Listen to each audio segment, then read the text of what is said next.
दोस्तों अभी अभी जीएसटी का एक नया खुलासा सामने आया है कि अमृतसर में साहिब श्री दरबार साहब में जहां पर लाखों लोग फ्री में बिना किसी भेदभाव के निष्काम सेवा में सेल्फ सर्विस में जहां पर लोगों को लंगर छकाया जाता है उसको जीएसटी के दायरे में ले लिया गया है। वहां पर जीएसटी लागू कर दिया गया है।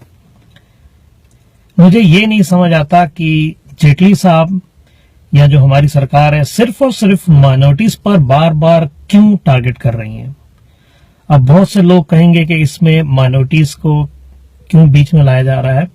तो मेरा एक सिंपल सा सवाल है कि तिरुपति बालाजी के मंदिर में लड्डुओं का प्रसाद बनता है और वो लड्डुओं का प्रसाद जो कि प्रसाद कहलाया जाता है उसको बेचा जाता है और वहां से इनकम पैदा की जाती है, आमदनी पैदा की जाती है और वहां पर जीएसटी लागू नहीं किया गया।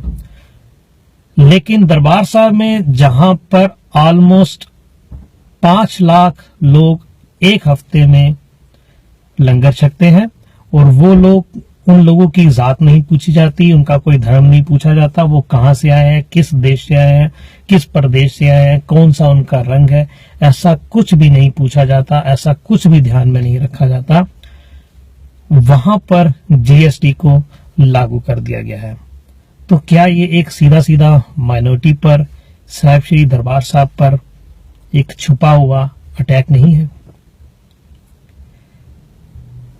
जेटली साहब ने बिजली पर जीएसटी नहीं लागू किया क्योंकि वो अदानी साहब की है। जेटली साहब ने पेट्रोल पर जीएसटी लागू नहीं किया क्योंकि वो रिलायंस इंडस्ट्री की है। जेटली साहब ने शराब पर जीएसटी लागू नहीं किया क्योंकि वो माल्या साहब की है। लेकिन जहां पर सेल्फलेस सर्विस है वहां पर जीएसटी लागू कर दिया गया। इसका मुझे सिर्फ एक ही रीजन समझ में आता है कि कहीं जेटली साहब अमृतसर में मिली अपनी करारी हार का बदला तो नहीं ले रहे।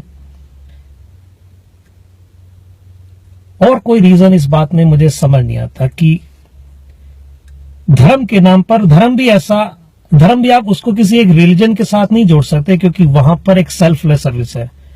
वहां पर जीएसटी लागू कर देना एक बहुत ही निंदनीय, बहुत ही गिरी हुई सोच को सामने लाता है। और एक छोटी सी बात मैं यहां पर और करता चलूं कि जीएसटी का मतलब होता है गुड एंड सर्विसेज टैक्स।